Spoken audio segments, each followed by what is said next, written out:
Hello everybody, Chris here, and you guys know how hyped I am about VHS. I made a lot of educational content, if you can call it educational. It was basically me just sharing the information I gathered from the videos, from everything they released so far, and just piling it up in a bunch of videos, short videos, so you guys can get as much information as possible. I've made discussion videos before. I'm gonna keep on making discussion videos. I just need something to make until the game comes out because I'm pretty hyped and I wanna connect with a lot of people. And yes, I obviously went through every single gameplay video they released so far multiple times. I watched them, studied them, and learned from them. So today I'm gonna be sharing with you a couple of tips for future monster mains in VHS. Obviously, I'm gonna be making the same video for teens in the future, so if you don't want to miss out on that, please don't forget to subscribe and turn on the notification bell. Without further ado, let's just get into it. Tip number 1, be thorough. And what I mean by this is whenever you're walking around, you're searching for teens,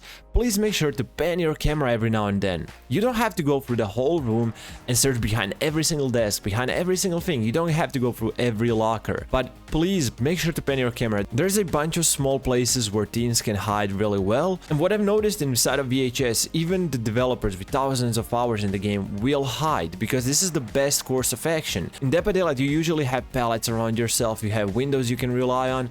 In VHS you don't have nearly as many windows and they're not as powerful as in d.a.r.t. You don't have pallets, and if you don't have a weapon, hiding is your best option. You'd be amazed at how many times you'll be able to spot somebody just by looking around, just by paying attention. I feel like people are just sometimes lazy to pan their camera around real quick. It will slow you down by 0.2 seconds, but might give you information which will win you the game. So that's exactly what I mean. Just don't be lazy and pan your camera every now and then. Tip number 2, take detours. You've seen gameplay videos before, you know how the game works.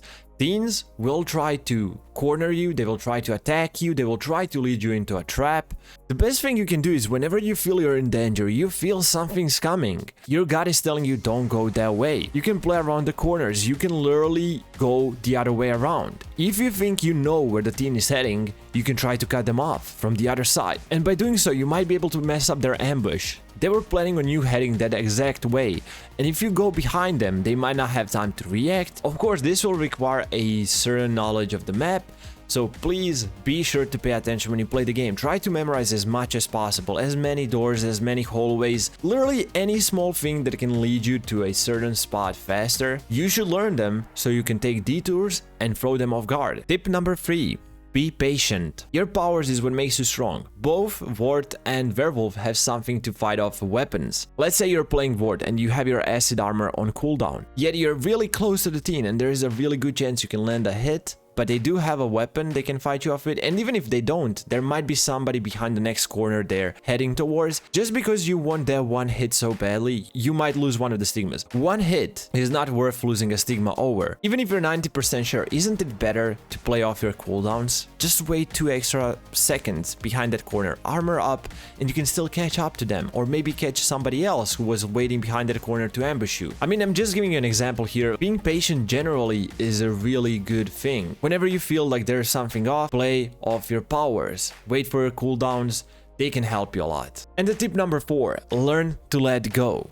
Let's say you capture the rift, you see everybody's aura, there is 3 teens nearby, 2 of them patching up, and almost dead teen. You know they're 1 hit away from getting killed, and if you do so, you have a really good upper hand, you get 1 person out of the match, and there's only 3 of them left to deal with. However, there is 1 teen on the other side of the map, fully healed, never hit before, crafting their weapon, just minding their own business. I know what everybody's thinking. Pressuring these 3 teens who are already nearby, it takes you seconds to get to them, and you see their auras. As we mentioned, you have the upper hand, you might be able to get that 1 person out of the match and just pressure 3 people at the same time. Now, I would say, depending on the situation, that's not always the smartest way to go. If you don't have an armor like w.a.r.t, or you cannot disable their weapons like Werewolf, this might be a bad choice because they might actually get a really good pressure on you. For all you know, they have 3 weapons ready, and they can use them against you. If they manage to get you in a good spot even for a second, you're done. There is 3 weapons around you, one of the stigmas will go away. And then you have the last teen,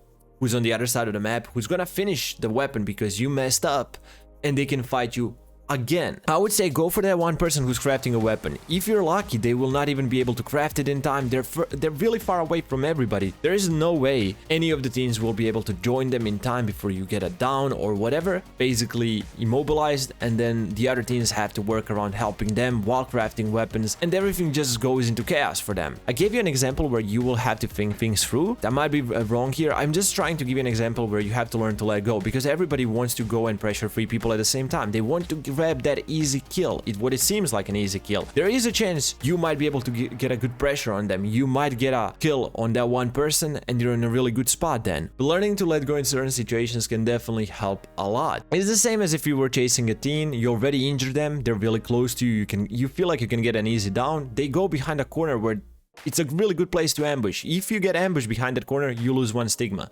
Maybe letting go and just going the other way around, which brings us back to the tip number 2, take detours. All of that stuff is connected. Learning to let go, take detours, be patient with your decisions, be patient with your powers, depend on them. Trust yourself to assess the situation. If you combine all of these 4 tips into one, this will instantly make you a better monster player.